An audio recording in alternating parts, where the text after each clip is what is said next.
ಅಮ್ಮ ಮರಿಯೇ ಅಮ್ಮ ಮರಿಯೇ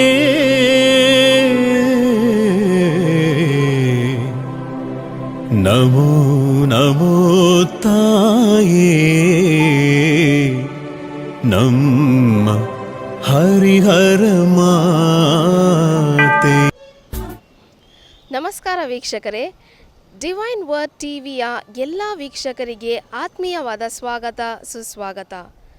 ನಾವಿಂದು ನಿಂತಿರುವ ಸ್ಥಳ ದಕ್ಷಿಣ ಕಾಶಿ ಎಂದೇ ಪ್ರಸಿದ್ಧವಾಗಿರುವಂತಹ ಒಂದು ಪುಣ್ಯ ಭೂಮಿಯಾಗಿದೆ. ನಿಮ್ಮೆಲ್ಲರಿಗೂ ಈಗಾಗಲೇ ಇದು ಯಾವ ಸ್ಥಳವಾಗಿರಬಹುದು ಎಂಬ ಕುತೂಹಲ ಆಗುತ್ತಿದೆಯಲ್ಲವೇ?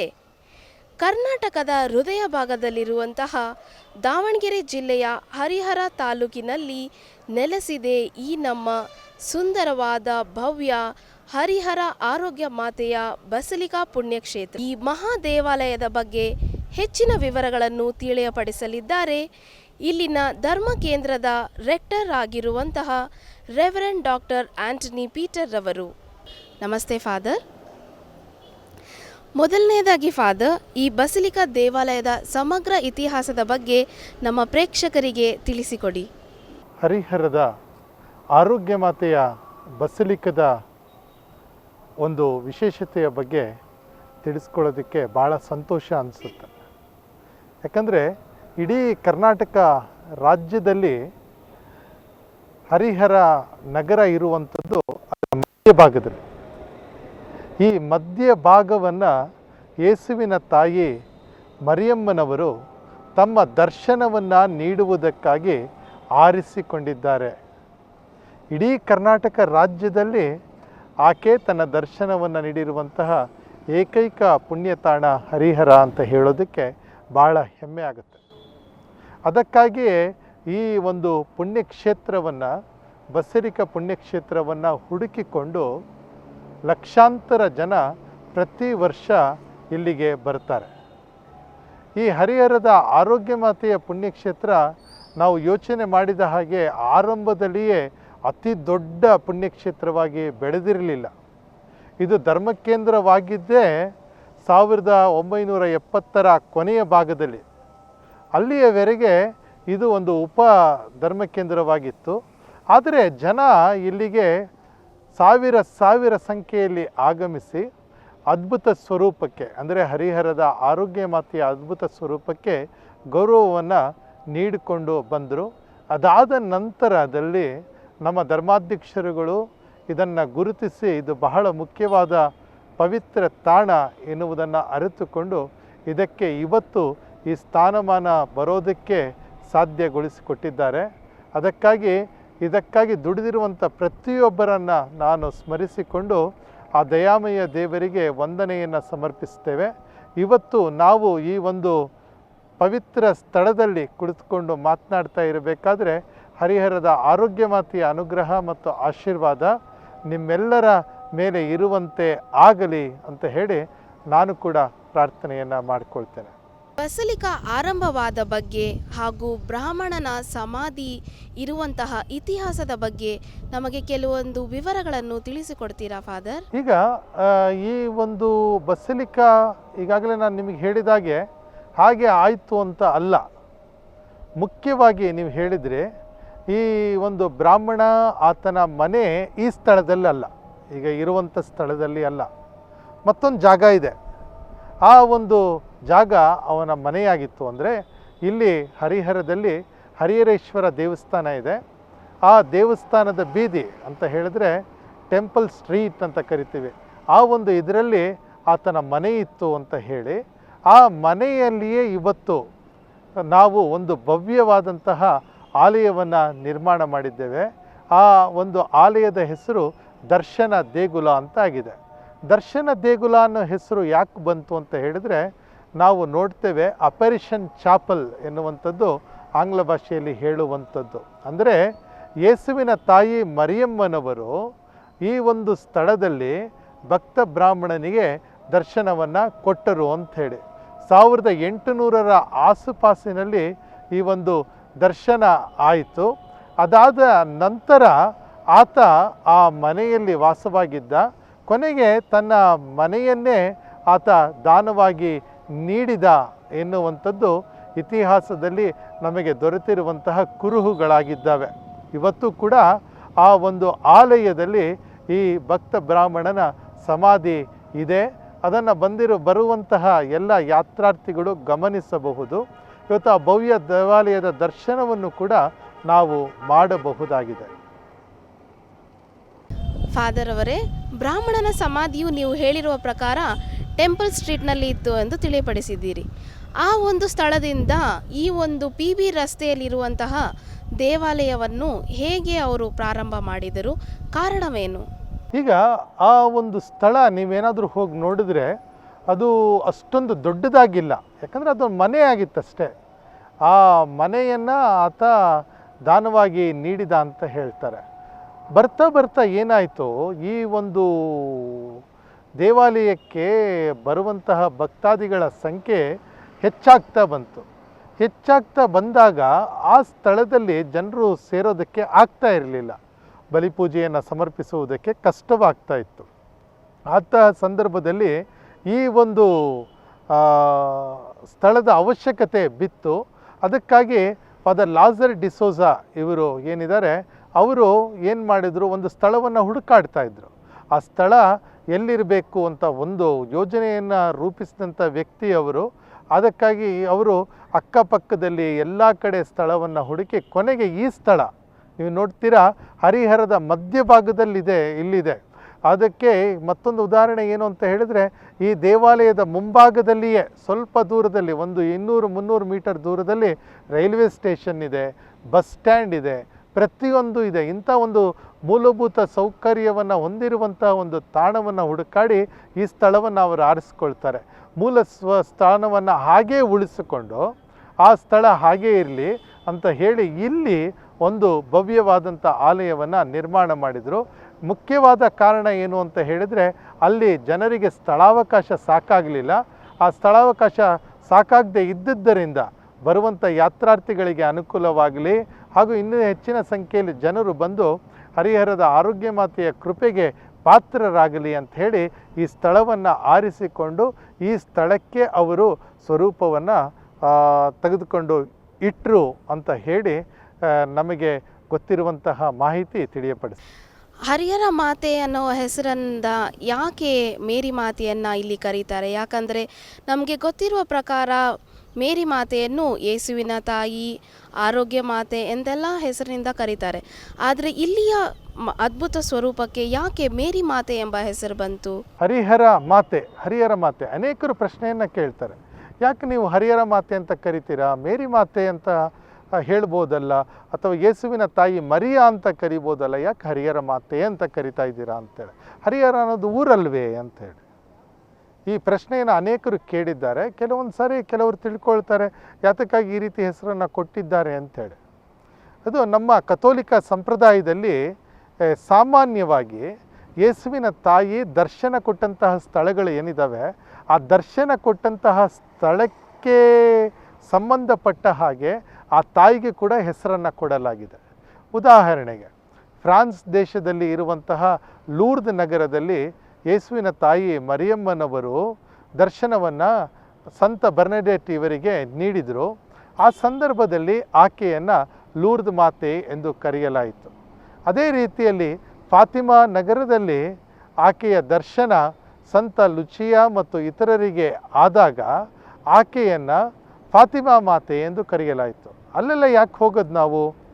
ಇಲ್ಲೇ ಬಂದರೂ ಕೂಡ ನಾವು ನೋಡ್ತೇವೆ, ನಮ್ಮ ವೇಳಾಂಗಣಿಯಲ್ಲಿ ಯೇಸುವಿನ ತಾಯಿ ಮರಿಯಮ್ಮನವರ ದರ್ಶನವಾದ್ದರಿಂದ ಆಕೆಯನ್ನು ವೇಳಾಂಗಣಿ ಮಾತೆ ಅಂತ ಹೇಳಿ ಜನ ಕರೆಯೋದಕ್ಕೆ ಆರಂಭ ಮಾಡಿದರು.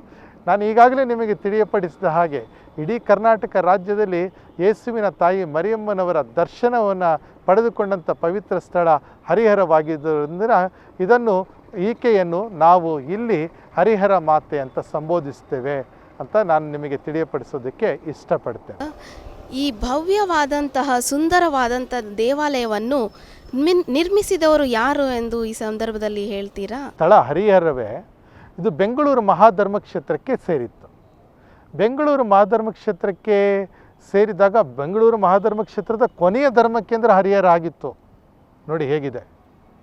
ಆದರೆ ಈ ಒಂದು ಸ್ಥಳದಲ್ಲಿ ಆಗ ಕೊನೆಯದಾಗಿ ಇದು ಶಿವಮೊಗ್ಗ ಧರ್ಮಕ್ಷೇತ್ರಕ್ಕೆ ಸೇರ್ಪಡೆ ಆಗಬೇಕಾದ್ರೆ ಇಲ್ಲಿ ಧರ್ಮಗುರುಗಳಾಗಿ ಸೇವೆ ಸಲ್ಲಿಸ್ತಾ ಇದ್ದಂಥವರು 1ನೇ ಸ್ವಾಮಿ ಜೇಸು ಆರ್ ನಾದನ್ ಇವರು. ಜೇಸು ಆರ್ ನಾದನ್ರವರು ಇಲ್ಲಿ ಸೇವೆ ಸಲ್ಲಿಸ್ತಾ ಇರಬೇಕಾದ್ರೆ ಏನಾಗುತ್ತೆ, ಇಲ್ಲೂ ನಾನು ಹೇಳಿದೆ ನಿಮಗೆ ಈಗಾಗಲೇ ದೇವಾಲಯವನ್ನು ನಿರ್ಮಾಣ ಮಾಡಲಾಗಿತ್ತು, ಆ ದೇವಾಲಯ ಇತ್ತು. ಆದರೆ ಒಂದು ದಿನ ಇದ್ದಕ್ಕಿದ್ದ ಹಾಗೆ ಏನಾಗುತ್ತೆ, ಇಲ್ಲಿ ದೇವಾಲಯದ ಗೋಪುರ ಏನಿದೆ, ಗೋಪುರ ಇದೆ, ಅದು ಇದ್ದಕ್ಕಿದ್ದಾಗೆ ಬಿದ್ದೋಗ್ಬಿಡುತ್ತೆ. ನೋಡಿ ಆಶ್ಚರ್ಯ ನೋಡಿ, ಅವತ್ತು ದೊಡ್ಡ ಹಬ್ಬ ಕ್ರಿಸ್ಮಸ್ ದಿನ ಅಂತ ಕಾಣ್ತದೆ. ಆ ಕ್ರಿಸ್ಮಸ್ ಹಬ್ಬದ ದಿನ ಜನ ಎಲ್ಲ ಜಾತ್ರೆ, ಜನ ಇಲ್ಲಿ ಬರುವಂತಹ ಸಮಯ. ಆ ಸಂದರ್ಭದಲ್ಲಿ ಏನಾಗುತ್ತೆ, ಇದ್ದಕ್ಕಿದ್ದಾಗೆ ಒಂದು ದೊಡ್ಡ ಬಿರುಗಾಳಿ ಹರಿಹರದಲ್ಲಿ ಕಾಣಿಸ್ಕೊಳ್ಳುತ್ತೆ, ಗೋಪುರ ಬಿದ್ದೋಗುತ್ತೆ. ಅದು ನಿಮಗೆ ಗೊತ್ತಿರೋ ಹಾಗೆ ಎಷ್ಟೊಂದು ಜನ ಇಲ್ಲಿ ಇರ್ತಾರೆ. ಆದರೆ ಆ ಗೋಪುರ ಬಿದ್ದಾಗ ಒಬ್ಬರಿಗೂ ಕೂಡ ಒಂದು ಗಾಯ ಆಗಲಿಲ್ಲ. ಇದೇನು ಭಾಳ ವರ್ಷದ ಹಿಂದೆ ನಡೀಲಿಲ್ಲ, ಕೇವಲ 30 ವರ್ಷಗಳ ಹಿಂದೆ ನಡೆದಂಥ ಘಟನೆ ಇದು. ಒಂದು ರೀತಿ ಹರಿಹರದ ಆರೋಗ್ಯ ಮಾತೆ ಮಾಡಿದಂಥ ಒಂದು ದೊಡ್ಡ ಪವಾಡ ಅಂತ ಹೇಳಬೇಕು. ಯಾರಿಗೂ ಕೂಡ ಸಾವು ಸಂಭವಿಸಲಿಲ್ಲ. ಆ ಸಂದರ್ಭದಲ್ಲಿ ಫಾದರ್ ಜೇಸು ಆರ್ ನಾದನ್ ಇವರು ಒಂದು ಪಣ ತೊಡ್ತಾರೆ, ನಾನಿಲ್ಲೊಂದು ಸುಂದರವಾದ ದೇವಾಲಯವನ್ನು ನಿರ್ಮಾಣ ಮಾಡ್ತೀನಿ ಅಂತ ಹೇಳಿ ಆಗಿದ್ದಂಥ ಒಬ್ಬ ಆರ್ಕಿಟೆಕ್ಟ್ ಅಲ್ಫೋನ್ಸ್ ಇವರ ಬಳಿಯಲ್ಲಿ ಮಾತನಾಡಿಬಿಟ್ಟು ದೇವಾಲಯ ಈ ರೀತಿಯಲ್ಲಿ ಇರಬೇಕು ಅಂತ ಹೇಳ್ತಾರೆ. ಫಾದರ್ ಯೇಸು ರಕ್ಷಕನಾದನ್ ಇವರು ಶಿವಮೊಗ್ಗ ಧರ್ಮಕ್ಷೇತ್ರದಲ್ಲಿ ಸೇವೆ ಸಲ್ಲಿಸ್ತಾ ಇರುವಂಥ ಗುರುಗಳು, ಅವರು ಯೋಜನೆಯನ್ನು ರೂಪಿಸಿ ಈ ಒಂದು ಭವ್ಯವಾದಂಥ ಆಲಯವನ್ನು ನಿರ್ಮಾಣ ಮಾಡ್ತಾರೆ. ಈ ಆಲಯವನ್ನು ನೀವು ನೋಡ್ಬೋದು, ಯಾಕೆ ಈ ರೀತಿಯಲ್ಲಿ ಇದೆ, ಪಗೋಡ ಶೈಲಿಯಲ್ಲಿ ಈ ಆಲಯ ಇದೆ ಅಂತ ಹೇಳಿ. ನಿಮಗೆಲ್ಲ ಗೊತ್ತಿರುವ ಹಾಗೆ ಈ ಒಂದು ಸ್ಥಳಕ್ಕೆ ಬರುವಂಥವರು ಬರೀ ಕ್ರೈಸ್ತರು ಮಾತ್ರವಲ್ಲ, ಎಲ್ಲ ಧರ್ಮಕ್ಕೂ ಜಾತಿಗಳಿಗೂ ಸೇರಿದಂಥ ವ್ಯಕ್ತಿಗಳು ಇಲ್ಲಿಗೆ ಬರ್ತಾರೆ ಮಾತ್ರವಲ್ಲ, ಅವರು ಆ ತಾಯಿಯನ್ನು ತಮ್ಮ ತಾಯಿ ಅಂತ ತಿಳಿದುಕೊಂಡು ಆಕೆಯ ಬಳಿಯಲ್ಲಿ ಪ್ರಾರ್ಥನೆಯನ್ನು ಮಾಡ್ತಾರೆ, ಜನಪದವನ್ನು ಹಾಡ್ತಾರೆ, ಲಾವಣಿಗಳನ್ನು ಹೇಳ್ತಾರೆ. ಈ ರೀತಿಯಲ್ಲಿ ಮತ್ತಷ್ಟು ಮಾತ್ರವಲ್ಲ, ಜೊತೆಗೆ ಕನ್ಯೆಯನ್ನು ಗಟ್ಟಿ ಮಾಡುವಂಥ ಕಾರ್ಯವನ್ನು ಕೂಡ, ಯಾವುದಾದ್ರೂ ಒಂದು ಮದುವೆ ಸಮಾರಂಭಕ್ಕೆ ಎಂಗೇಜ್ಮೆಂಟನ್ನು ಮಾಡಬೇಕು ಅಂದರೆ ಅನೇಕರು ಹರಿಹರಕ್ಕೆ ಬಂದ್ಬಿಟ್ಟು ಆ ಕಾರ್ಯವನ್ನು ಮಾಡ್ತಾರೆ. ಹಾಗಿರುವುದರಿಂದ ಇಂಥ ಒಂದು ಪವಿತ್ರ ಪುಣ್ಯ ಭೂಮಿಯನ್ನು, ಅದರ ಮುಖ್ಯ ಆಯಾಮಗಳನ್ನು ಗುರುತಿಸಿ ಫಾದರ್ ಜೇಸು ಆರ್ ನಾದನ್ರವರು ಈ ದೇವಾಲಯವನ್ನು ಕಟ್ಟಿದರು. ಈ ಧರ್ಮ ಕೇಂದ್ರದಲ್ಲಿ ಎಷ್ಟು ಕುಟುಂಬಗಳಿವೆ ಸ್ವಾಮಿ? ಹಾಗೂ ಈ ಧರ್ಮ ಕೇಂದ್ರಕ್ಕೆ ಯಾವುದಾದರೂ ಉಪಧರ್ಮ ಕೇಂದ್ರಗಳಿದೆಯಾ? ಈಗ ಹರಿಹರ ನಾನು ನಿಮಗೆ ಹೇಳಿದ ಹಾಗೆ 1970ರ ಕೊನೆ ಭಾಗದಲ್ಲಿ ಇದು ಧರ್ಮ ಕೇಂದ್ರ ಆಯಿತು. ಅಲ್ಲಿವರೆಗೆ ಇದು ಪಕ್ಕದ ದಾವಣಗೆರೆ ಧರ್ಮ ಕೇಂದ್ರಕ್ಕೆ ಉಪಧರ್ಮ ಕೇಂದ್ರವಾಗಿ ಇತ್ತು. ಈ ಒಂದು ಧರ್ಮ ಕೇಂದ್ರವಾದ ನಂತರ ಅಭೂತಪೂರ್ವವಾದಂಥ ಬೆಳವಣಿಗೆಯನ್ನು ಈ ಧರ್ಮ ಕೇಂದ್ರ ಕಾಣ್ತದೆ. ಕಾರಣ ಏನು ಅಂತಂದರೆ, ಮೊಟ್ಟ ಮೊದಲನೆಯದಾಗಿ ಈ ಒಂದು ಇದರಲ್ಲಿ ರೈಲ್ವೆ ಇದರಲ್ಲಿ ಕೆಲಸ ಮಾಡುವಂಥ ಅನೇಕರು ಬಂದು ಇಲ್ಲಿ ನೆಲೆ ನಿಲ್ಲುತ್ತಾರೆ. ಜೊತೆಗೆ 2 ದೊಡ್ಡ ಕಂಪನಿಗಳು ಇಲ್ಲಿ ಬರ್ತವೆ. ಒಂದು ರೀತಿ ಕೈಗಾರಿಕಾ ನಗರ ಆಗ್ತದೆ ಹರಿಹರ. ಒಂದು ಕಿರ್ಲೋಸ್ಕರ್ ಸಂಸ್ಥೆಯವರು ನಡೆಸ್ತಾ ಇರುವಂಥ ಒಂದು ಕಂಪನಿ ಬಂದರೆ, ಮತ್ತೊಂದು ಬಿರ್ಲಾ ಇವರು ಗ್ರಾಸಿಮ್ ಇಂಡಸ್ಟ್ರೀಸ್ ಏನಿದೆ ಅದನ್ನು ನಡೆಸ್ಕೊಂಡು ಆ ಕಂಪನಿ ಬರ್ತದೆ. ಈ ಕಂಪನಿಗಳು ಮತ್ತು ರೈಲ್ವೆ ಮತ್ತು ಬೇರೆ ರೀತಿಯಲ್ಲಿ ಹರಿಹರ ತಾಲೂಕು ಕೇಂದ್ರವಾಗಿ ದಾವಣಗೆರೆ ಪಕ್ಕದಲ್ಲೇ ಇರುವುದರಿಂದ ಅನೇಕ ಕುಟುಂಬಗಳು ಬಂದು ಇಲ್ಲಿ ನೆಲೆ ನಿಲ್ತವೆ. ಅನೇಕರು ಇಲ್ಲಿ ಬಂದಿರುವಂಥವರು ಸಾಮಾನ್ಯವಾಗಿ ಬೇರೆ ಕಡೆಯಿಂದ ವಲಸೆ ಬಂದಿರುವಂತಹ ಕುಟುಂಬಗಳು, ಅವರು ಇಲ್ಲಿ ಬಂದು ನೆಲೆಸಿ ಇವತ್ತು ಈ ಧರ್ಮ ಕೇಂದ್ರವನ್ನು ಬೆಳೆಸಿದ್ದಾರೆ. ಇವತ್ತಿಗೆ ಸುಮಾರು 150 ಕುಟುಂಬಗಳು ಈ ಒಂದು ಧರ್ಮ ಕೇಂದ್ರದಲ್ಲಿ ಇದ್ದಾವೆ. ಮತ್ತು ಈ ಧರ್ಮ ಕೇಂದ್ರದಲ್ಲಿ ಇರುವಂಥವರು ಸಾಮಾನ್ಯವಾಗಿ ಕೂಲಿ ಕಾರ್ಮಿಕರಿದ್ದಾರೆ. ಅದೇ ರೀತಿಯಲ್ಲಿ ಕೆಲವರು ಈ 2 ಕಂಪನಿಗಳಲ್ಲಿ ಕೆಲಸ ಮಾಡ್ತಾ ಇದ್ದಂಥವರು, ಹಾಗೆ ಇನ್ನೂ ಕೆಲವರು ದೊಡ್ಡ ದೊಡ್ಡ ಉದ್ಯೋಗದಲ್ಲಿ ಕೂಡ ಇರುವಂಥವರಿದ್ದಾರೆ. ಒಟ್ಟಿನಲ್ಲಿ ಹೇಳಬೇಕು ಅಂದರೆ ಇಲ್ಲಿರುವಂಥವರು ಸಾಮಾನ್ಯ ಜನ, ಮಧ್ಯಮ ವರ್ಗದವರು ಇದ್ದಾರೆ. ಅತಿ ಶ್ರೀಮಂತರು ಇಲ್ಲಿ ಇಲ್ಲದಿದ್ದರೂ ಕೂಡ ಒಂದು ರೀತಿಯಲ್ಲಿ ಪ್ರೀತಿ ಬಾಂಧವ್ಯದಿಂದ ಜೀವಿಸುವಂತಹ ಕುಟುಂಬಗಳನ್ನು ಹರಿಹರದಲ್ಲಿ ನಾವು ಕಾಣಬಹುದು ಅಂತ ಹೇಳಿ ನನ್ನ ಭಾವನೆ. ಇಲ್ಲಿ ಈ ಜಾತ್ರೆಯು ಬಹಳ ವಿಶೇಷತೆಯನ್ನು ಪಡೆದುಕೊಂಡಿದೆ. ಬಹಳ ದೂರದ ಊರುಗಳಿಂದ ಭಕ್ತಾದಿಗಳು ಬಂದು ಮೇರಿ ಮಾತೆಯನ್ನು ಸಂಧಿಸಿ ಪ್ರಾರ್ಥಿಸಿ ತಮ್ಮ ಪೂಜೆಯನ್ನು ಅರ್ಪಿಸುತ್ತಾರೆ. ಸೊ ಇಲ್ಲಿನ ವಿಶೇಷತೆ ಏನು, ಯಾವ ರೀತಿಯಾಗಿ ಅವರು ಪೂಜಿಸುತ್ತಾರೆ ಹಾಗೂ ಇಲ್ಲಿ ಯಾವ ದಿನದಂದು ಹಬ್ಬವನ್ನು ಆಚರಿಸಲಾಗುತ್ತದೆ ಎಂಬುದನ್ನು ನಮ್ಮ ವೀಕ್ಷಕರಿಗೆ ತಿಳಿಸಿಕೊಡುತ್ತೀರಾ? ಈ ಹರಿಹರಕ್ಕೆ ಬರುವಂತಹ ಜನರು ನಾನು ಈಗಾಗಲೇ ಹೇಳಿದೆ, ಒಂದು ಜಾತಿ ಧರ್ಮಕ್ಕೆ ಸೀಮಿತವಾದಂಥವ್ರಲ್ಲ ಅಂಥೇಳಿ. ಆಕೆಯನ್ನು ಮೇರಿ ಮಾತೆ ಅಂತ ಕರೀತಾರೆ ಜನ. ಇಡೀ ಊರಿನವರಿಗೆ ಹಾಗೂ ಅಕ್ಕಪಕ್ಕದ ಊರುಗಳಿಗೆ ಮೇರಿ ಜಾತ್ರೆ ಎನ್ನುವುದು ಭಾಳ ಪ್ರಸಿದ್ಧವಾದದ್ದು. ಒಂದು ರೀತಿಯಲ್ಲಿ ಇಡೀ ಕರ್ನಾಟಕ ರಾಜ್ಯದಲ್ಲಿ ಒಂದೇ ದಿನದಲ್ಲಿ ಇಷ್ಟೊಂದು ಜನರು ಸೇರುವಂಥದ್ದು ಕ್ರೈಸ್ತ ಸಮುದಾಯದಲ್ಲಿ ಇದೇ ಹೆಚ್ಚು ಅಂತ ನನ್ನ ಭಾವನೆ. ಯಾಕಂದರೆ ಒಂದೇ ದಿನದಲ್ಲಿ ಸೆಪ್ಟೆಂಬರ್ 8ನೇ ತಾರೀಕಲ್ಲಿ ಜಾತ್ರಾ ಮಹೋತ್ಸವ ನಡೆಯುತ್ತದೆ. ನನ್ನ ಪ್ರಕಾರ ಕರ್ನಾಟಕದ ಅತಿ ದೊಡ್ಡ ಕ್ರೈಸ್ತ ಜಾತ್ರೆ ನಡೆಯುವಂಥದ್ದು ಹರಿಹರದಲ್ಲಿ ಅಂತ ನಾನು ತಿಳ್ಕೊಂಡು ಬಂದಿದ್ದೀನಿ. ಯಾಕಂತ ಹೇಳಿದರೆ ಲಕ್ಷಾಂತರ ಜನ, ಸುಮಾರು ಸೆಪ್ಟೆಂಬರ್ 8ನೇ ತಾರೀಕು ಹಬ್ಬದ ದಿನವೇ 2 ಲಕ್ಷ ಜನ ಈ ಒಂದು ಸ್ಥಳಕ್ಕೆ ಆಗಮಿಸ್ತಾರೆ ಮತ್ತು ಸೇರ್ತಾರೆ. ಇವರು ಬರೀ ಕರ್ನಾಟಕ ರಾಜ್ಯಕ್ಕೆ ಮಾತ್ರ ಸೇರಿದವರು ಅಲ್ಲ. ಯಾಕಂದರೆ ಇಲ್ಲಿ ಕ್ರೈಸ್ತರು ಇರೋದು ಬಹಳ ಕಡಿಮೆ. ಇಡೀ ದಾವಣಗೆರೆ ಜಿಲ್ಲೆಯಲ್ಲಿ ನಾವು ನೋಡಿದರೆ ಇಲ್ಲಿ ಒಂದು 150 ಕುಟುಂಬ, ಅದೇ ರೀತಿಯಲ್ಲಿ ದಾವಣಗೆರೆಯಲ್ಲಿ ಒಂದು 300 ಕುಟುಂಬ, ಬೇರೆ ಎಲ್ಲ ಕಡೆ ಇಡೀ ಜಿಲ್ಲೆಯಲ್ಲಿ ಹುಡುಕಾಡಿದ್ರು ಕೂಡ ಒಂದು 50 ಕುಟುಂಬ ಸೇರ್ಬೋದು. ಹಾಗಾಗಿ 500 ಕುಟುಂಬಗಳ ಒಳಗೆ ಮಾತ್ರ ಜನ ಇರೋದು. ಆದರೆ 2 ಲಕ್ಷ ಜನ ಎಲ್ಲಿಂದ ಬರ್ತಾರೆ ಅಂತ ಹೇಳಿದರೆ ಅವರೆಲ್ಲರೂ ಕೂಡ ಬೇರೆ ರಾಜ್ಯಗಳಿಂದ ಇಲ್ಲಿಗೆ ಆಗಮಿಸ್ತಾರೆ. ಮಹಾರಾಷ್ಟ್ರದಲ್ಲಿ ಅಂದರೆ ಬಾಂಬೆಯಿಂದ ಇಲ್ಲಿಗೆ ತುಂಬ ಜನ ಬರ್ತಾರೆ ಯಾತ್ರಾರ್ಥಿಗಳು. ಅದೇ ರೀತಿಯಲ್ಲಿ ಪೂನಾ ಮತ್ತು ಸೂರತ್ನಿಂದ ಜನ ಬರ್ತಾರೆ. ಅಂದರೆ ಗುಜರಾತಿನಿಂದ ಕೂಡ ಜನ ಇಲ್ಲಿಗೆ ಆಗಮಿಸ್ತಾರೆ. ಅದೇ ರೀತಿಯಲ್ಲಿ ಗೋವಾದಿಂದ ಜನ ಬರ್ತಾರೆ. ಆಮೇಲೆ ಕರ್ನಾಟಕದಾದ್ಯಂತ ನಮಗೆ ಗೊತ್ತಿದೆ. ಅದರಲ್ಲೂ ವಿಶೇಷವಾಗಿ ಡಿವೈನ್ ವರ್ಡ್ ಟಿವಿಯವರು ನಮ್ಮ ಈ ಕಾರ್ಯಕ್ರಮಗಳನ್ನು, ಬಲಿಪೂಜೆಯನ್ನು ಪ್ರಸಾರ ಮಾಡೋದಕ್ಕೆ ಆರಂಭ ಮಾಡಿದ ಮೇಲೆ ಮಂಗಳೂರು ಅಂದರೆ ದಕ್ಷಿಣ ಕನ್ನಡ ಜಿಲ್ಲೆ, ಅವಿಭಾಜಿತ ದಕ್ಷಿಣ ಕನ್ನಡ ಜಿಲ್ಲೆಯಿಂದ ಬರುವಂಥ ಜನರ ಭಕ್ತಾದಿಗಳ ಯಾತ್ರಾರ್ಥಿಗಳ ಸಂಖ್ಯೆ ಬಹಳವಾಗ್ತಾ ಇದೆ ಅಂತ ಹೇಳಿ ನನ್ನ ಭಾವನೆ. ಅದರ ಜೊತೆಗೆ ಹರಿಹರದ ಆರೋಗ್ಯ ಮಾತೆಗೆ ಸಂಬಂಧಪಟ್ಟ ಹಾಗೆ ಒಂದು ಚಲನಚಿತ್ರವನ್ನು ತೆಗಿತಾರೆ. ಆ ಚಲನಚಿತ್ರ ಏನಿದೆ ಅದನ್ನು ವೀಕ್ಷಿಸಿ ಕೂಡ ಜನ ಇಲ್ಲಿಗೆ ಬಹಳ ಬರೋದಕ್ಕೆ ಆರಂಭವಾಗಿದೆ ಅಂತ ನಾನು ಹೇಳ್ತಾ ಇದ್ದೀನಿ. ಒಟ್ಟಿನಲ್ಲಿ ಹೇಳಬೇಕಂದ್ರೆ ದಕ್ಷಿಣ ಭಾರತದ ಎಲ್ಲ ಕಡೆಯಿಂದ ಜನರು ಹರಿಹರಕ್ಕೆ ಯಾತ್ರೆಗೆ ಬರ್ತಾರೆ.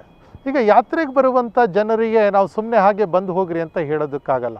ಅದಕ್ಕಾಗಿ ನಾವು ಮೂಲಭೂತ ಸೌಕರ್ಯಗಳನ್ನು ಭಾಳ ಸೊಗಸಾಗಿ ಮಾಡಿದ್ದೇವೆ. ಇಲ್ಲಿ ಶೌಚಾಲಯಗಳ ನಿರ್ಮಾಣವನ್ನು ಮಾಡಿದ್ದೇವೆ.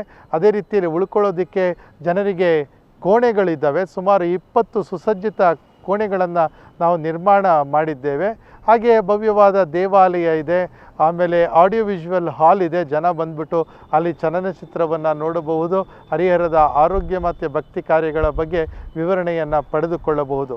ಒಂದೇ ಸ್ಥಳದಲ್ಲಿ ಅವ್ರು ಬಂದು ಹೋಗಿಬಿಟ್ರೆ ಅಷ್ಟು ಇದಾಗೋದಿಲ್ಲ ಅಂಥೇಳಿ ಬ್ರಾಹ್ಮಣ ಸಮಾಧಿಯ ಆ ಸ್ಥಳವನ್ನು, ಆ ಮನೆಯನ್ನು ಇವತ್ತೊಂದು ಭವ್ಯ ದೇವಾಲಯವನ್ನು ನಿರ್ಮಿಸಿ ಅಲ್ಲಿಗೂ ಕೂಡ ಯಾತ್ರಿಕರು ಹೋಗೋದಕ್ಕೆ ಅವಕಾಶವನ್ನು ಮಾಡಿಕೊಟ್ಟಿದ್ದೇವೆ.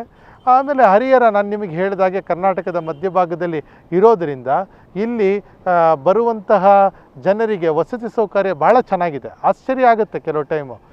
ಏನಂತ ಹೇಳಿದರೆ ಒಂದು ತಾಲೂಕಿನಲ್ಲಿ ಇಷ್ಟೊಂದು ಅವಕಾಶ ದೊರೆಯುತ್ತದ ಅಂತೇಳಿ. ಆದರೆ ಏನಂತ ಗೊತ್ತಿಲ್ಲ, ಹರಿಹರ ಆರೋಗ್ಯ ಮಾತೆಯ ಒಂದು ಅನುಗ್ರಹ ಅಂತ ಕಾಣ್ತದೆ. ಇಲ್ಲಿ ಒಳ್ಳೆ ವಸತಿ ಗೃಹಗಳಿದ್ದಾವೆ, ಅದೇ ರೀತಿಯಲ್ಲಿ ಹೋಟೆಲ್ಗಳಿದ್ದಾವೆ. ಜನರು ಬಂದು ಹೋಗೋದಕ್ಕೆ ಕೂಡ ಬಸ್ಸಿನ ವ್ಯವಸ್ಥೆ, ಸಾರಿಗೆ ಸೌಕರ್ಯ ಭಾಳ ಚೆನ್ನಾಗಿದೆ. ಎಲ್ಲದಕ್ಕಿಂತ ಮುಖ್ಯವಾಗಿ ಭಾರತದ ಎಲ್ಲ ಕಡೆಯಿಂದನೂ, ಭಾರತದ ಎಲ್ಲ ರಾಜ್ಯಗಳಿಂದಲೂ ಹರಿಹರಕ್ಕೆ ರೈಲಿನ ವ್ಯವಸ್ಥೆ ಇದೆ.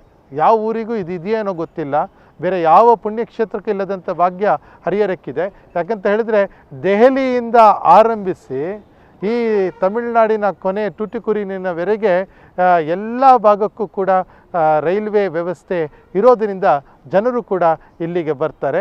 ಇಲ್ಲಿಂದ ಹೋಗೋದಕ್ಕೆ ವೇಳಾಂಗಣಿಗೆ ಹೋಗೋದಕ್ಕೂ ಕೂಡ ಟ್ರೈನ್ ಇಲ್ಲಿದೆ. ಅದೇ ರೀತಿ ಹರಿಹರಕ್ಕೆ ಬಂದು ಪೊಟ್ಟಾಗಿ ಹೋಗೋದಕ್ಕೂ ಕೂಡ ರೈಲ್ವೆ ವ್ಯವಸ್ಥೆ ಇದೆ. ಇಷ್ಟೊಂದು ಸುಂದರವಾದಂಥ ಸಾರಿಗೆ ವ್ಯವಸ್ಥೆ ಇರೋದರಿಂದ ಕೂಡ ಜನರು ಬರುವಂಥ ಸಂಖ್ಯೆ ಬೇರೆ ಬೇರೆ ಕಡೆಯಿಂದ ಅಧಿಕವಾಗಿದೆ ಎನ್ನುವುದು ನನ್ನ ಭಾವನೆಯಾಗಿದೆ. ಓಕೆ ಫಾದರ್ ಅವರೇ, ನಿಮ್ಮ ಧರ್ಮ ಕೇಂದ್ರದಲ್ಲಿರುವಂತಹ ಜನರು ಯಾವ ರೀತಿಯಲ್ಲಿ ನಿಮಗೆ ಸಹಕರಿಸುತ್ತಾರೆ? ಹಬ್ಬದ ದಿನದಂದಾಗಲಿ ಬೇರೆ ರೀತಿಯಾದ ಆಚಾರ ವಿಚಾರಗಳ ಸಂದರ್ಭದಲ್ಲಿ ಯಾವ ರೀತಿಯಾದ ಸಹಕಾರವನ್ನು ಅವರು ನಿಮಗೆ ನೀಡುತ್ತಿದ್ದಾರೆ? ಒಂದು ಧರ್ಮ ಕೇಂದ್ರಕ್ಕೆ ಆ ಶ್ವಾಸ, ಹೃದಯ ಏನಾದರೂ ಇದ್ದರೆ ಅದು ಎಷ್ಟೇ ದೊಡ್ಡ ಪುಣ್ಯಕ್ಷೇತ್ರ ಆಗಿರಲಿ, ಬಸಲಿಕಾ ಆಗಿರಲಿ, ಅಲ್ಲಿ ಜೀವಿಸುವಂತಹ ಜನರು. ಹರಿಹರ ಜನರ ಸಹಕಾರ ಇಲ್ಲ ಅಂತ ಹೇಳಿದರೆ ಧರ್ಮಕೇಂದ್ರವನ್ನು ನಡೆಸೋದು ಮಾತ್ರವಲ್ಲ, ಎಷ್ಟೇ ದೊಡ್ಡ ಬಸಲಿಕವಾದರೂ ಕೂಡ ಅದನ್ನು ನಡೆಸೋದು ಬಹಳ ಕಷ್ಟವಾಗ್ತದೆ. ಇಲ್ಲಿನ ಧರ್ಮಕೇಂದ್ರಕ್ಕೆ ನಾನು ಧರ್ಮಕೇಂದ್ರದ ಗುರುವಾಗಿ ಆಗಮಿಸಿದಾಗ ಜನರಿಗೆ ಒಂದು ಸಂದೇಶವನ್ನು ಕೊಟ್ಟೆ. ಅದು ಏನಂತ ಹೇಳಿದರೆ, ನಮ್ಮ ಧರ್ಮಕೇಂದ್ರ ಒಂದು ಪ್ರೀತಿಸುವ ಧರ್ಮಕೇಂದ್ರವಾಗಬೇಕು, ನಮ್ಮ ಧರ್ಮಕೇಂದ್ರ ಒಂದು ಪ್ರಾರ್ಥಿಸುವ ಧರ್ಮಕೇಂದ್ರವಾಗಬೇಕು ಅಂತ ಹೇಳಿ. ಈ ನಿಟ್ಟಿನಲ್ಲಿ ಜನರೆಲ್ಲರೂ ಕೂಡ ಒಗ್ಗಟ್ಟಿನಿಂದ ತಮ್ಮ ಸಹಕಾರ ಪ್ರೀತಿಯನ್ನು ತೋರಿಸ್ಕೊಂಡೇ ಬಂದಿದ್ದಾರೆ. ಜೊತೆಗಿದ್ದು ಅವರು ಕೆಲಸ ಕಾರ್ಯಗಳನ್ನು ಮಾಡ್ತಾರೆ. ಅದರಲ್ಲೂ ವಿಶೇಷವಾಗಿ ಸೆಪ್ಟೆಂಬರ್ 8ನೇ ತಾರೀಕು ಜಾತ್ರಾ ಮಹೋತ್ಸವ ನಡೀಬೇಕಾದ್ರೆ ಪ್ರತಿಯೊಂದು ಧರ್ಮಕೇಂದ್ರದ ಸದಸ್ಯರು ಒಟ್ಟಾಗಿ ಸೇರಿ ಈ ಕಾರ್ಯಕ್ರಮವನ್ನು ನಡೆಸಿಕೊಡ್ತಾರೆ. ಇದು ನಮ್ಮ ಹಬ್ಬ, ಇದು ನಮ್ಮ ದೇವಾಲಯ, ಇದು ನಮ್ಮ ಪುಣ್ಯಕ್ಷೇತ್ರ, ಇದು ನಮಗೆ ಸೇರಿದ ಬಸಲಿಕಾ ಎನ್ನುವಂಥ ಭಾವನೆ ಅವರಲ್ಲಿ ಇರೋದ್ರಿಂದನೇ ಎಲ್ಲ ಕಾರ್ಯಕ್ರಮಗಳು ಸುಸೂತ್ರವಾಗಿ ನಡೆಯುತ್ತವೆ. ಒಂದು ರೀತಿಯಲ್ಲಿ ಅನ್ಯೋನ್ಯತೆ, ಪ್ರೀತಿ, ವಿಶ್ವಾಸ, ನಂಬಿಕೆಗೆ ಹರಿಹರ ಒಂದು ಉದಾಹರಣೆಯಾಗಿ ಉಳಿದುಕೊಂಡಿದೆ ಅಂತ ಹೇಳಿದರೆ ಅದು ಎಂದಿಗೂ ಕೂಡ ಉತ್ಪ್ರೇಕ್ಷೆಯ ಮಾತಾಗಲಾರದು.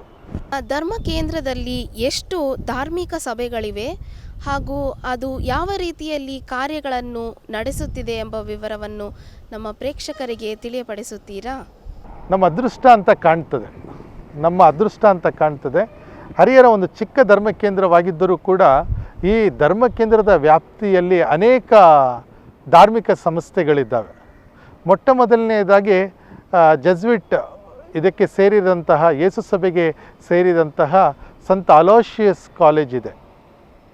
ಅಲೋಷಿಯಸ್ ಕಾಲೇಜನ್ನು ಮಂಗಳೂರಿನ ಅಲೋಷಿಯಸ್ ಕಾಲೇಜಿಗೆ ಸೇರಿಸಿ ಅದರ ಜೊತೆಗೆ ಕೆಲಸವನ್ನು ಮಾಡ್ತಾ ಈ ಒಂದು ಕಾಲೇಜಿನ ಅಭಿವೃದ್ಧಿ ಕಾರ್ಯವನ್ನು ಮಾಡ್ತಾ ಬಂದಿದ್ದಾರೆ. ಅದೇ ರೀತಿಯಲ್ಲಿ ನಮ್ಮ ಹೆಮ್ಮೆ ಮತ್ತೊಂದು ಏನು ಅಂತ ಹೇಳಿದರೆ, ಮದರ್ ತೆರೇಸಾ ಧರ್ಮ ಭಗಿನಿಯರು ನಡೆಸ್ತಾ ಇರುವಂತಹ ಒಂದು ಸೇವಾ ಸಂಸ್ಥೆ ಭಾಳ ಚೆನ್ನಾಗಿದೆ, ಸುಧಮ. ಅಲ್ಲಿ ಎಂಥ ಒಂದು ಸೇವಾ ಕಾರ್ಯವನ್ನು ಧರ್ಮ ಭಗಿನಿಯರು ಮಾಡ್ತಾ ಇದ್ದಾರೆ. ಅದೇ ರೀತಿಯಲ್ಲಿ ನಾವು ಮತ್ತೆ ಸೆಂಟ್ ಮೇರಿಸ್ ಕಾನ್ವೆಂಟ್ ಅವರು ಕೂಡ ಶಾಲೆಯನ್ನು ನಡೆಸ್ತಾ ಇದ್ದಾರೆ ಮತ್ತು ಧರ್ಮ ಕೇಂದ್ರದ ಕೆಲಸ ಕಾರ್ಯಗಳಲ್ಲಿ ಸಹಾಯವನ್ನು ಮಾಡ್ತಾರೆ. CSST ಸಭೆಗೆ ಸೇರಿದಂತಹ ಧರ್ಮ ಭಗಿನಿಯರು ಅವರಾಗಿದ್ದಾರೆ. ಹಾಗೆಯೇ ತಮಿಳುನಾಡಿನ ಮದುರೈ ನಿಂದ ಬಂದಿರುವಂತಹ ಧರ್ಮ ಭಗಿನಿಯರು ಇದ್ದಾರೆ, CIC ಸಭೆಗೆ ಸೇರಿರುವಂಥವರು. ಅವರು ನಮ್ಮ ಶಾಲೆಯಲ್ಲಿ ಕೆಲಸವನ್ನು ಮಾಡುವುದರ ಜೊತೆಗೆ ಈ ಒಂದು ಬಸಲಿಕದ ಕಾರ್ಯಚಟುವಟಿಕೆಯಲ್ಲಿ ತಮ್ಮ ಸಹಾಯ ಹಸ್ತವನ್ನು ಚಾಚ್ತಾ ಬಂದಿದ್ದಾರೆ. ಅವ್ರದ್ದು 2 ಕಾನ್ವೆಂಟ್ ಇದೆ. ಒಂದು ಇದೇ ಒಂದು ಧರ್ಮಕೇಂದ್ರದ ಅಂದರೆ ಈ ಶ್ರೈನ್ ಕ್ಯಾಂಪಸ್ ಏನಿದೆ ಇದರೊಳಗಡೆ ಇದೆ.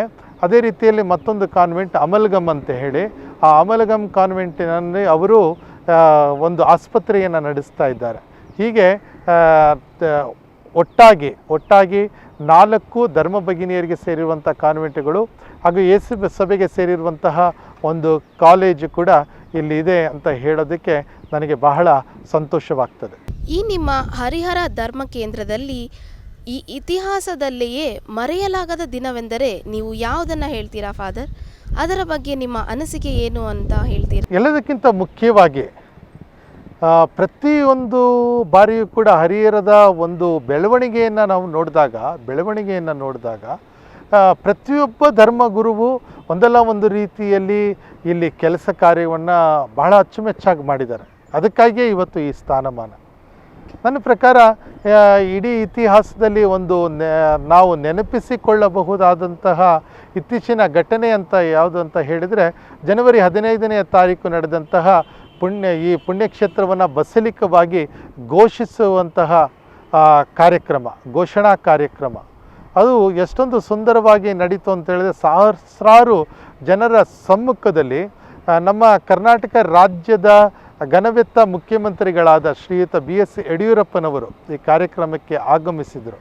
ಅದರ ಜೊತೆಗೆ ಈ ಕಾರ್ಯಕ್ರಮದಲ್ಲಿ ನಮ್ಮ ಒಂದು ಕಥೋಲಿಕ ಧರ್ಮಾಧ್ಯಕ್ಷ ಮಂಡಳಿಯ ಅಧ್ಯಕ್ಷರು, CCBI ಅಂತ ಹೇಳ್ತೇವೆ ಆಂಗ್ಲ ಭಾಷೆಯಲ್ಲಿ, ಅದರ ಅಧ್ಯಕ್ಷರು ಪರಮ ಪೂಜ್ಯ ಫಿಲಿಪ್ ಮೇರಿ ಫೆರಾವ್ ಇವರು ಬಂದು ಬಲಿಪೂಜೆಯನ್ನು ಅವತ್ತು ಸಮರ್ಪಿಸಿದರು. ಬೆಂಗಳೂರಿನ ಮಹಾಧರ್ಮಾಧ್ಯಕ್ಷರು ಹಾಗೂ ಕರ್ನಾಟಕದ ಎಲ್ಲ ಕಡೆಯಿಂದ ಧರ್ಮಾಧ್ಯಕ್ಷರು, ಅಷ್ಟು ಮಾತ್ರವಲ್ಲ ಬೇರೆ ಕಡೆಯಿಂದ ಕೂಡ ಧರ್ಮಾಧ್ಯಕ್ಷರು ಇಲ್ಲಿ ಆಗಮಿಸಿದರು, ಯಾಜಕರು ಬಂದಿದ್ದರು, ಧರ್ಮ ಭಗಿನಿಯರು ಬಂದಿದ್ದರು, ಸಂಘ ಸಂಸ್ಥೆಯ ಮುಖ್ಯಸ್ಥರು ಬಂದಿದ್ದರು. ದೊಡ್ಡ ಕಾರ್ಯಕ್ರಮವನ್ನು ನಾವು ಇಲ್ಲಿ ಮಾಡಿದ್ದೆವು. ಯಾಕಂತ ಹೇಳಿದರೆ ಇಡೀ ಕರ್ನಾಟಕ ರಾಜ್ಯದಲ್ಲಿ ಇದು 3ನೆಯ ಬಸಲಿಕವಾಗಿ ಪಡ್ತು. ಅದರಿಂದಲೇ ಇದು ಭಾಳ ಮುಖ್ಯವಾದ ದಿನವಾಗ್ತದೆ. ಸಾವಿರಾರು ಚರ್ಚ್ಗಳು ಎಲ್ಲ ಇದ್ದರೂ ಕೂಡ ಇಡೀ ಭಾರತದಲ್ಲಿ 25ನೆಯ ಬಸಲಿಕವಾಗಿ ಹರಿಹರ ಏನು ಘೋಷಣೆ ಆಯಿತೋ ಅದು ನನ್ನ ಪ್ರಕಾರ ಬಹಳ ಮುಖ್ಯವಾದಂತಹ ದಿನ ಅಂತ ಹೇಳಿ ನಾನು ಭಾವನೆಯನ್ನು ಮಾಡ್ತೇನೆ. ಅದರ ಆಚರಣೆ ಏನು ಮಾಡಿದ್ವಿ ಜನವರಿ 15ನೇ ತಾರೀಕು, ಅದು ಚಾರಿತ್ರಿಕವಾದಂತಹ ಒಂದು ಘಟನೆ ಎನ್ನುವುದು ನನ್ನ ಭಾವನೆಯಾಗಿದೆ. ಓಕೆ, ಈ ಚರ್ಚ್ನಲ್ಲಿ ತುಂಬ ಯೂನಿಕ್ ಆಗಿರುವಂಥದ್ದು ಅಂದರೆ ತುಂಬ ವಿಶೇಷವಾಗಿರುವಂತಹ ವಸ್ತು ಇದೆ ಅಂತ ಹೇಳಿದ್ರೆ ಅದು ಏನಂತ ಹೇಳಿ ನೀವು ಹೇಳ್ತೀರಾ? ಅದು ಈಗ ಉದಾಹರಣೆಗೆ ಯಾಕೆ ಹರಿಹರ ಬಸಲಿಕಾ ಅಂತ ಕರೀತಾರೆ, ಇಲ್ಲ ಕಾರ್ಕಳ ಹತ್ತೂರನ್ನು ಬಸಲಿಕಾ ಅಂತ ಕರೀತಾರೆ, ಇಲ್ಲ ಡೋರ್ನಹಳ್ಳಿಯನ್ನು ಬಸಲಿಕಾ ಅಂತ ಕರೀತಾರೆ, ಏನಕ್ಕಾಗಿ ಅಂತ ಹೇಳಿ ನಾವು ಕೇಳಿದರೆ ಅಲ್ಲಿರುವಂತಹ ಒಂದು ವಿಶೇಷವಾದಂಥ ವಸ್ತುವಿಗಾಗಿ. ಅದು ಯಾಕೆ ಅಂತ ಹೇಳಿದರೆ ದೊರೆತಿರುವಂಥ ಅದ್ಭುತ ಸ್ವರೂಪ. ನೀವು ಹತ್ತೂರಿಗೆ ಹೋಗಿ ಅಲ್ಲಿ ಅದ್ಭುತ ಸ್ವರೂಪ ಇದೆ, ಡೋರ್ನಹಳ್ಳಿಗೆ ಹೋಗಿ ಅಲ್ಲಿ ಅದ್ಭುತ ಸ್ವರೂಪ ಇದೆ. ಆ ರೀತಿಯಲ್ಲಿ ಒಂದು ವಿಶೇಷವಾದ ವಸ್ತು ಹಾಗೂ ಎಲ್ಲೂ ಸಿಗದೇ ಇರುವಂಥ ಒಂದು ಇದು ಏನಾದರೂ ಇದ್ದರೆ ಅದು ಹರಿಹರದ ಅದ್ಭುತ ಸ್ವರೂಪ, ಹರಿಹರ ಮಾತೆಯ ಅದ್ಭುತ ಸ್ವರೂಪ ಎನ್ನುವುದು ನನ್ನ ಭಾವನೆ. ಆ ಸ್ವರೂಪ ಇರೋದರಿಂದನೇ ಇವತ್ತು ಈ ಬಸಲಿಕದ ಸ್ಥಾನಮಾನ ನಮಗೆ ದೊರೆತಿದೆ. ಅಷ್ಟು ಮಾತ್ರವಲ್ಲ, ಈ ಒಂದು ಸ್ವರೂಪಕ್ಕೆ ತಮ್ಮ ಗೌರವವನ್ನು ಸಮರ್ಪಿಸಲು ಜನರು ವಿಶ್ವದ ಎಲ್ಲ ಕಡೆಯಿಂದ, ಭಾರತದ ಮೂಲೆಯಿಂದ ಇಲ್ಲಿಗೆ ಆಗಮಿಸಿ ಆಕೆಗೆ ಗೌರವವನ್ನು ಸಲ್ಲಿಸ್ತಾ ಇದ್ದಾರೆ. ಅದಕ್ಕಾಗಿ ನನಗೆ ಈ ಒಂದು ವಸ್ತು ಏನಿದೆ, ವಸ್ತು ಅನ್ನೋದಕ್ಕಿಂತ ಈ ಸ್ವರೂಪ ಏನಿದೆ, ಮಾತೆ ಮರಿಯಮ್ಮನವರ ಸ್ವರೂಪ ಪುಟ್ಟ ಸ್ವರೂಪ, ಆದರೆ ಶಕ್ತಿಶಾಲಿಯಾಗಿರುವಂಥ ಸ್ವರೂಪ. ಆ ಸ್ವರೂಪವೇ ಈ ಒಂದು ಸ್ಥಳದಲ್ಲಿ ಇರುವಂತಹ ಅತಿ ದೊಡ್ಡ ಶ್ರೇಷ್ಠವಾದಂಥ ವಸ್ತು ಎನ್ನುವುದು ನನ್ನ ಭಾವನೆಯಾಗಿದೆ. ಇದು ತುಂಬ ಪ್ರಸಿದ್ಧವಾಗಿ ಪ್ರಖ್ಯಾತಿಯಾಗಿರುವಂತಹ ಒಂದು ಪುಣ್ಯ ತಾಣವಾಗಿದೆ. ಸೊ ಈ ಚರ್ಚಿಗೆ ಸಂಬಂಧಪಟ್ಟಂತಹ ಯಾವುದಾದರೂ ಮಾಸಿಕ ಪತ್ರಿಕೆ ಅಥವಾ ಮಂತ್ಲಿ ಬುಕ್ ಅಂತ ಹೇಳ್ತಾರಲ್ಲ, ಆ ರೀತಿಯಾದ ಯಾವುದಾದ್ರೂ ಪುಸ್ತಕ ಇಲ್ಲಿ ಲಭ್ಯವಿದೆ? ಈಗ ಈ ಒಂದು ಪುಣ್ಯಕ್ಷೇತ್ರದ ಇತಿಹಾಸದ ಬಗ್ಗೆ ನಾನು ಈಗಾಗಲೇ ಹೇಳಿದೆ ನಿಮಗೆ. ಒಂದು ಚಲನಚಿತ್ರವನ್ನು ಮಾಡಿದ್ದಾರೆ, ಹರಿಹರದ ಆರೋಗ್ಯ ಮಾತೆ ಅಂತೇಳಿ. Brother TK. ಜಾರ್ಜ್ ಇವರ ನೇತೃತ್ವದಲ್ಲಿ ಈ ಒಂದು ಫಾದರ್ ಫ್ರಾಂಕ್ಲಿನ್ ಡಿಸೋಜಾ ಮತ್ತು ರೋಮನ್ ಪಿಂಟೋ ಇವರೆಲ್ಲ ಒಟ್ಟಾಗಿ ಸೇರಿ ಮಾಡಿದಂತಹ ಒಂದು ಚಲನಚಿತ್ರ ಇದೆ. ಅದರ ಜೊತೆಗೆ ಇದರ ಬಗ್ಗೆ ಇತಿಹಾಸ ಏನಿದೆ ಅದನ್ನು ಬರೆದಿದ್ದಾರೆ ನಮ್ಮ ಧರ್ಮಕೇಂದ್ರಕ್ಕೆ ಸೇರಿದಂತಹ ಡಾಕ್ಟರ್ ಫ್ರಾನ್ಸಿಸ್ ಝೇವಿಯರ್ ಇವರು ಈ ಪುಸ್ತಕವನ್ನು ಬರೆದಿದ್ದಾರೆ. ಇಡೀ ಚರಿತ್ರೆ ಪುಟಗಳನ್ನು ಭಾಳ ಸುಂದರವಾಗಿ ಬರೆದಿದ್ದಾರೆ. ಫಾದರ್ ಡುಮಿಂಗ್ ಡಯಸ್ ಇವರು ಆಂಗ್ಲ ಭಾಷೆಯಲ್ಲಿ ಈ ಪುಸ್ತಕವನ್ನು ತರ್ಜಿಮೆ ಮಾಡಿದ್ದಾರೆ. ಅದರ ಜೊತೆಗೆ ಪ್ರತಿ ತಿಂಗಳು ಕೂಡ ನೀವು ಕೇಳಿದ ಹಾಗೆ ಮಾಸಪತ್ರಿಕೆ ಏನಾದರೂ ಇದೆಯಾ ಅಂತ ಹೇಳಿ ಹರಿಹರ ಮಾತೆ ಎನ್ನುವಂತಹ ಒಂದು ಪತ್ರಿಕೆಯನ್ನು ನಾವು ಪ್ರತಿ ತಿಂಗಳು ಹೊರಡಿಸದೇ ಇದ್ದರೂ ಕೂಡ ಆಗಾಗ ಅದನ್ನು ನಾವು ಹೊರತರ್ತೇವೆ. ವಿಶೇಷವಾಗಿ ನಮ್ಮ ವೆಬ್ಸೈಟ್ನಲ್ಲಿ ಇದರ ಬಗ್ಗೆ ಲೇಖನಗಳನ್ನು ನಾವು ಹಾಕ್ತಾ ಇರ್ತೇವೆ. ನಮ್ಮ ಧರ್ಮಕ್ಷೇತ್ರಕ್ಕೆ, ಶಿವಮೊಗ್ಗ ಧರ್ಮಕ್ಷೇತ್ರಕ್ಕೆ ಸೇರಿದಂತಹ ಹೊಂಬೆಳಕು, ಇದರ ಏನು ಸೆಪ್ಟೆಂಬರ್ ತಿಂಗಳ ಅದೊಂದು ಸೆಪ್ಟೆಂಬರ್ ತಿಂಗಳ ತ್ರೈಮಾಸಿಕ ಏನು ಹೊರಗಡೆ ಬರುತ್ತೆ ಅದು ಹರಿಹರದ ಆರೋಗ್ಯ ಮಾತೆಯ ಮಹೋತ್ಸವದ ವಿಶೇಷ ಸಂಚಿಕೆಯಾಗಿರುತ್ತದೆ.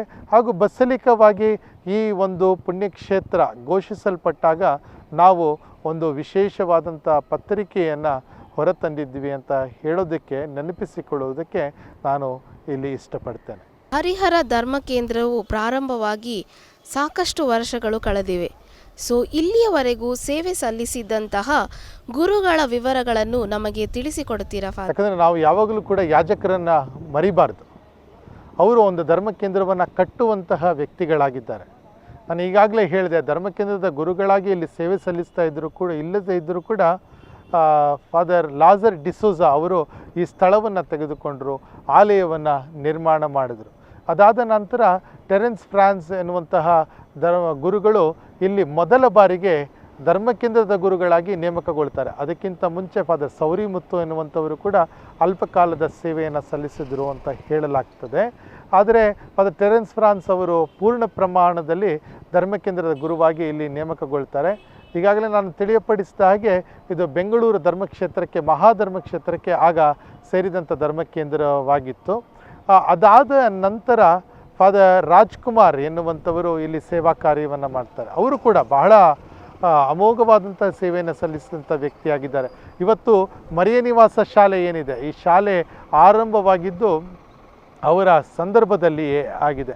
ಹಾಗೆಯೇ ಅವರು ಇಲ್ಲಿ ಧರ್ಮಕೇಂದ್ರದ ಗುರುಗಳಾಗಿರಬೇಕಾದ್ರೆ ಕಾಮಿಕ್ಸ್ಗಳ ಮೂಲಕ ಹರಿಹರದ ಆರೋಗ್ಯ ಮಾತೆಯ ಒಂದು ಕತೆ ಏನಿದೆ ಅದನ್ನು ಸುಂದರವಾಗಿ ಜನರಿಗೆ ಬಣ್ಣಿಸಲು ಪ್ರಯತ್ನವನ್ನು ಪಟ್ಟಿದ್ದಾರೆ.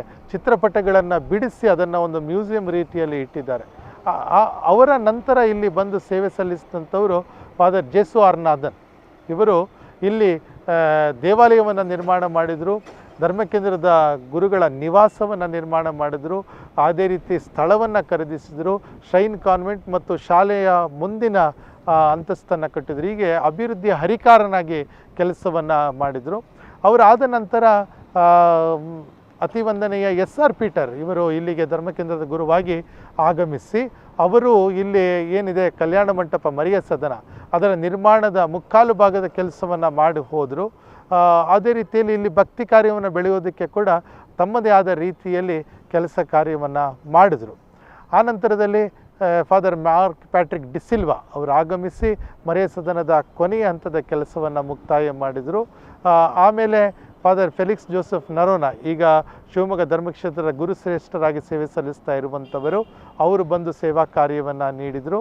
ಆಮೇಲೆ ಫಾದರ್ ಸ್ಟ್ಯಾನಿ ಡಿಸೋಜಾ ಅವರು ಇಲ್ಲಿಗೆ ಆಗಮಿಸಿ ಈ ಒಂದು ಧರ್ಮಕೇಂದ್ರ ಪುಣ್ಯಕ್ಷೇತ್ರವಾಗುವುದರ ಹಾಗೆ ಹಾಗೂ ಅನೇಕ ಅಭಿವೃದ್ಧಿ ಕಾರ್ಯಗಳನ್ನು ಕೈಗೆತ್ತಿಕೊಂಡು ಕೆಲಸವನ್ನು ಮಾಡಿದಂಥ ಪ್ರಮುಖ ಗುರುಗಳು ಆಗಿದ್ದಾರೆ. ಆನಂತರ 1 ವರ್ಷಗಳ ಕಾಲ ಫಾದರ್ ಫ್ರ್ಯಾಂಕ್ಲಿನ್ ಡಿಸೋಜಾ ಅವರು ಇಲ್ಲಿ ಧರ್ಮಕೇಂದ್ರದ ಗುರುವಾಗಿ ಸೇವೆ ಸಲ್ಲಿಸಿದರು. ಹಾಗೆಯೇ ಈಗ ನಾನು ಇಲ್ಲಿ ಧರ್ಮಕೇಂದ್ರದ ಗುರುವಾಗಿ ಇದು 4ನೇ ವರ್ಷ ನನ್ನ ಸೇವಾ ಕಾರ್ಯವನ್ನು ಮಾಡ್ತಾ ಇದ್ದೀನಿ. ಫಾದರ್, ನಿಮ್ಮ ಧರ್ಮಕೇಂದ್ರದಲ್ಲಿರುವಂತಹ ಕಿರು ಕ್ರೈಸ್ತ ಸಮುದಾಯಗಳ ಬಗ್ಗೆ ಏನಂತ ಹೇಳ್ತೀರಾ? ಎಷ್ಟು ಸಮುದಾಯಗಳಿವೆ? ಯಾವ ರೀತಿ ನೀವು ವಿಂಗಡಣೆಯನ್ನು ಮಾಡಿದ್ದೀರಾ? ಕಿರುಕ್ರೈಸ್ತ ಸಮುದಾಯಗಳು ನಮ್ಮ ಧರ್ಮಕೇಂದ್ರದಲ್ಲಿ ಇದ್ದಾವೆ. ಸುಮಾರು 10 ಕಿರುಕ್ರೈಸ್ತ ಸಮುದಾಯಗಳನ್ನು ನಾವು ಹೊಂದಿದ್ದೇವೆ. ಈ ಕಿರುಕ್ರೈಸ್ತ ಸಮುದಾಯಗಳು ನಮಗೆ ಆರಾಧನಾ ವಿಧಿಯನ್ನು ನಡೆಸಿಕೊಡುವುದಕ್ಕೆ ಸಹಾಯ ಹಸ್ತವನ್ನು ಚಾಚ್ತಾರೆ. ಅದೇ ರೀತಿಯಲ್ಲಿ ಸೇವಾ ಕಾರ್ಯವನ್ನು ಮಾಡುವುದಕ್ಕೆ ಸಹಾಯವನ್ನು ಮಾಡ್ತಾರೆ. ಅಕ್ಟೋಬರ್ ತಿಂಗಳಲ್ಲಿ ಮಾತೆ ಪ್ರಯಾಣವನ್ನು ನಾವು ಮಾಡ್ತೇವೆ. ಆವಾಗ ಈ ಸಚೇತಕರು ಹಾಗೂ ಪಾಲನಾ ಸಮಿತಿಯ ಸದಸ್ಯರು ಒಟ್ಟಾಗಿ ಸೇರಿ ಬಂದು ನನಗೆ ತಮ್ಮ ಸಹಾಯವನ್ನು ನೀಡ್ತಾ ಬಂದಿದ್ದಾರೆ. ಹಾಗೆಯೇ ಈ ಕಿರುಕ್ರೈಸ್ತ ಸಮುದಾಯಗಳು ಇರೋದ್ರಿಂದನೇ ನಾವು ಹೇಳ್ತೇವೆ ಒಂದು ಧರ್ಮಕೇಂದ್ರ ಏನು ಬೆಳೀತದೆ ಅದು ಕಿರುಕ್ರೈಸ್ತ ಸಮುದಾಯಗಳ ಮೂಲಕ ಅಂತ ನಾವು ತಿಳ್ಕೊಂಡಿದ್ದೀವಿ. ಈ ವರ್ಷ ವಿಶೇಷವಾಗಿ 20 ವರ್ಷಗಳನ್ನು ನಮ್ಮ ಧರ್ಮಕ್ಷೇತ್ರದಲ್ಲಿ ಕಿರುಕ್ರೈಸ್ತ ಸಮುದಾಯಗಳು ಪೂರೈಸ್ತಾ ಇದ್ದಾವೆ. ಅದಕ್ಕಾಗಿ ಈ ವರ್ಷವನ್ನು ಕಿರುಕ್ರೈಸ್ತ ಸಮುದಾಯಗಳ ವರ್ಷ ಅಂತೇಳಿ ನಮ್ಮ ಧರ್ಮಾಧ್ಯಕ್ಷರಾಗಿರುವಂಥ ಪರಮಪೂಜ್ಯ ಡಾಕ್ಟರ್ ಫ್ರಾನ್ಸಿಸ್ ಸೆರಾವೋ ಅವರು ಘೋಷಣೆ ಮಾಡಿದ್ದಾರೆ. ಹೀಗೆ ಒಂದು ಸಶಕ್ತ ಧರ್ಮಕೇಂದ್ರವಾಗಿ ನಿರ್ಮಾಣವಾಗುವುದಕ್ಕೆ ಕಿರುಕ್ರೈಸ್ತ ಸಮುದಾಯಗಳು ತಮ್ಮದೇ ಆದಂತಹ ಕೆಲಸವನ್ನು ಮಾಡಿದ್ದಾವೆ ಅಂತ ಹೇಳಿದರೆ ಅದು ತಪ್ಪಾಗಲಿಕ್ಕಿಲ್ಲ. ಓಕೆ ಫಾದರ್, ನಿಮ್ಮ ಧರ್ಮಕೇಂದ್ರಕ್ಕೆ ಸಂಬಂಧಪಟ್ಟಿರುವಂತಹ ಯಾವುದಾದ್ರೂ ಶಾಲೆ ಅಥವಾ ಕಾನ್ವೆಂಟ್ಗಳು ಅಥವಾ ಬ್ರದರ್ ಹೌಸ್ಗಳು ಇದೆಯಾ? ಚರ್ಚಿಗೆ ಸೇರಿದಂಥ ನಮ್ಮ ಆಡಳಿತ ಮಂಡಳಿಗೆ ಸೇರಿದಂಥ ಒಂದು ಶಾಲೆ ಇದೆ. ಅದರ ಹೆಸರು ಮರಿಯ ನಿವಾಸ ಶಾಲೆ ಅಂತ ಹೇಳಿ. LKG ಇಂದ SSLC ತನಕ ಅಲ್ಲಿ ಮಕ್ಕಳು ವಿದ್ಯಾಭ್ಯಾಸವನ್ನು ಮಾಡ್ತಾರೆ. ಗಂಡು ಮಕ್ಕಳು ಮತ್ತು ಹೆಣ್ಣು ಮಕ್ಕಳು ವಿದ್ಯಾಭ್ಯಾಸವನ್ನು ಮಾಡ್ತಾರೆ. ಅದೇ ರೀತಿಯಲ್ಲಿ ಸೆಂಟ್ ಮೇರಿಸ್ ಕಾನ್ವೆಂಟ್ನವರು ಕೂಡ LKG ಇಂದ SSLCಯ ತನಕ ಅಂದರೆ CSST ಸಭೆಗೆ ಸೇರಿದಂಥ ಧರ್ಮಮಗಿನಿಯರು ಅವರು ನಮ್ಮಲ್ಲಿ ಆಂಗ್ಲ ಮಾಧ್ಯಮ ಮಾತ್ರ ಇದೆ, ಅವರಲ್ಲಿ ಆಂಗ್ಲ ಮಾಧ್ಯಮ ಮತ್ತು ಕನ್ನಡ ಮಾಧ್ಯಮ ಎರಡೂ ಇದೆ. ಹಾಗೆಯೇ ಸಂತ ಅಲೋಷಿಯಸ್ ಕಾಲೇಜಿನವರು ಅವರು ಈಗ PUCಯನ್ನು ಇಲ್ಲಿ ನಡೆಸ್ತಾ ಇದ್ದಾರೆ. ಪದವಿ ತರಗತಿಗಳು ಕೂಡ ಅಲ್ಲಿ ನಡೆಯುತ್ತಾ ಇದ್ದಾವೆ. ಹೀಗೆ ಶೈಕ್ಷಣಿಕವಾಗಿ ಕೂಡ ಹರಿಹರಕ್ಕೆ ನಮ್ಮ ಸಂಸ್ಥೆಗಳು ತಮ್ಮದೇ ಆದಂಥ ಕೊಡುಗೆಯನ್ನು ನೀಡ್ತಾ ಇದ್ದಾರೆ. ಈಗಾಗಲೇ ನಮಗೆ ಕೆಲವೊಂದು ಫೆಸಿಲಿಟೀಸ್ಗಳ ಬಗ್ಗೆ ತಿಳಿಯಪಡಿಸಿದ್ದೀರಾ. ಇನ್ನು ಹೆಚ್ಚಿನ ಸೌಕರ್ಯಗಳು ಏನೆಲ್ಲ ನಿಮ್ಮ ಧರ್ಮ ಕೇಂದ್ರದಲ್ಲಿ ಲಭ್ಯವಿದೆ ಎಂಬುದರ ಬಗ್ಗೆ ನಮ್ಮ ವೀಕ್ಷಕರಿಗೆ ತಿಳಿಯಪಡಿಸ್ತೀರಾ ಫಾದರ್? ಈಗ ನಮಗೆ ಅವಶ್ಯವಾದದ್ದು ನಾನು ಹೇಳಿದೆ ಈಗಾಗಲೇ 20 ಕೋಣೆಗಳು ಇದ್ದಾವೆ ಅಂತೇಳಿ ಯಾತ್ರಿಕರಿಗೆ. ಆದರೆ ಅದು ಯಾವುದೂ ಸಾಕಾಗೋದಿಲ್ಲ. ಶಾಲಾ ಕೋಣೆಗಳನ್ನು ಇವಾಗ ನೀಡ್ತಾ ಇದ್ದೀವಿ. ಅದಕ್ಕಾಗಿ ಒಂದು ಯಾತ್ರಿ ನಿವಾಸವನ್ನು ನಿರ್ಮಾಣ ಮಾಡುವಂಥ ಒಂದು ಬೃಹತ್ತಾದ ಯೋಜನೆಯನ್ನು ನಾವು ಇರಿಸ್ಕೊಂಡಿದ್ದೇವೆ. ಅದು ಮುಂದಿನ ದಿನಗಳಲ್ಲಿ ಸಾಕಾರವಾಗಬಹುದು.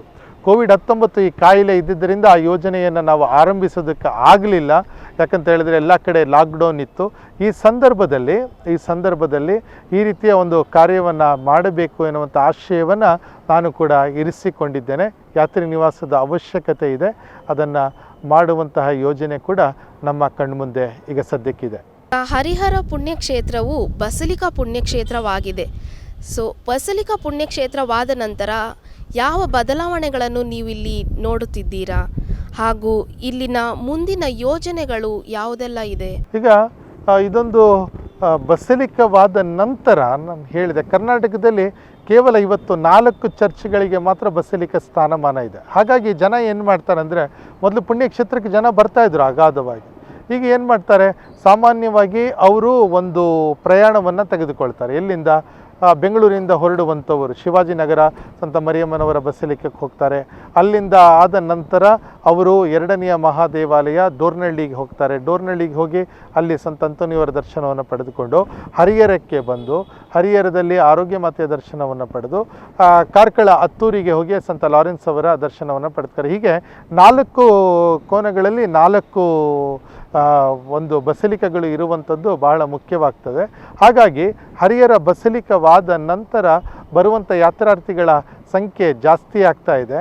ಅದರಲ್ಲೂ ವಿಶೇಷವಾಗಿ ಡಿವೈನ್ ವರ್ಡ್ TV ಚಾನಲ್ನವರು ನಮ್ಮ ಭಕ್ತಿ ಕಾರ್ಯಗಳನ್ನು, ನಮ್ಮ ಆಧ್ಯಾತ್ಮಿಕ ಕಾರ್ಯಕ್ರಮಗಳನ್ನು ಬಿತ್ತರಿಸ್ತಾ ಇರೋದು ಕೂಡ ಒಂದು ರೀತಿಯಲ್ಲಿ ಸಹಕಾರವನ್ನು ನಮಗೆ ನೀಡ್ತಾ ಇದೆ ಅಂತ ನನಗೆ ಅನ್ನಿಸ್ತದೆ.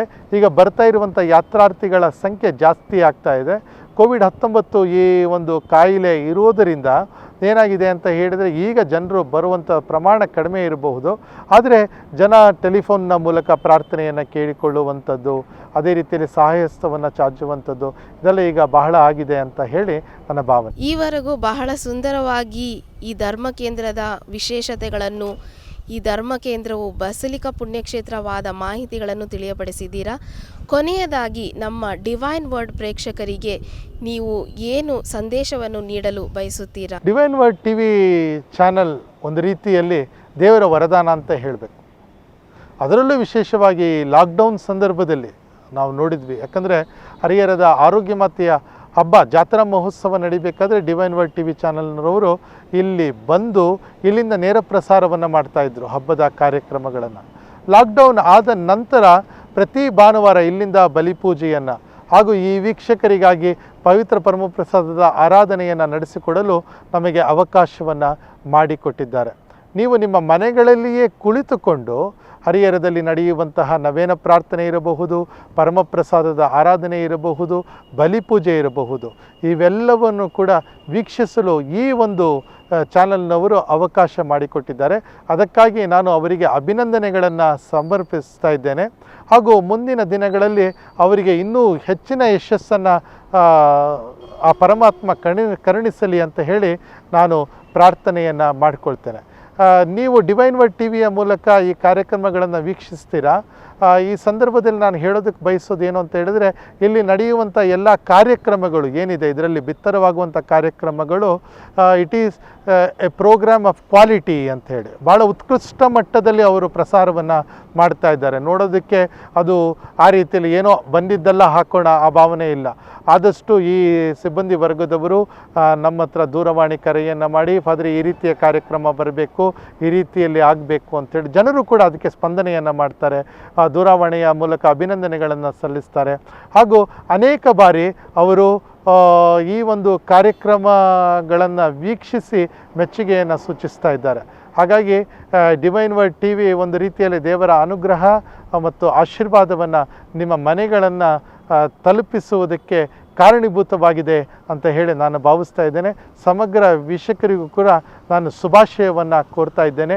ಹರಿಹರ ಆರೋಗ್ಯ ಮಾತೆಯ ಅನುಗ್ರಹ ನಿಮ್ಮೆಲ್ಲರ ಜೊತೆಗೆ ಇರಲಿ ಅಂತ ಹೇಳಿ ನಾನು ಭಾವಿಸ್ತೇನೆ ಮತ್ತು ಆಶೀರ್ವಾದವನ್ನು ಕೋರ್ತಾ ಇದ್ದೇನೆ.